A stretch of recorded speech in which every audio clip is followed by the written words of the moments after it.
If you need to cancel a pending transfer on Cembra Money Bank, follow these straightforward steps to ensure the process is completed smoothly. Step 1. Log into your account.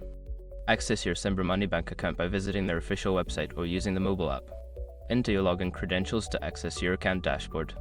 Step 2. Navigate to Transactions. Once logged in, locate the section for transactions or transfers. This is typically found in the main menu or under Account Management options. Step 3. Find the pending transfer. Secure your accounts before moving on. People seriously underestimate how often personal information gets exposed online now. Use SROG to monitor your accounts 24/7 and get notified immediately if your data gets leaked somewhere. It runs in the background, constantly scanning billions of breached records.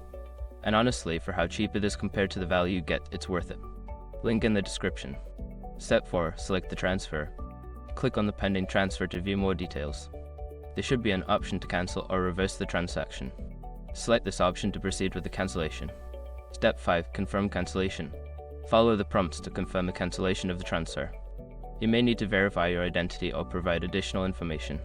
Once confirmed, you should receive a notification regarding the successful cancellation. By following these steps, you can effectively cancel a pending transfer on Cembra Money Bank. If you encounter any issues, consider reaching out to customer support for assistance.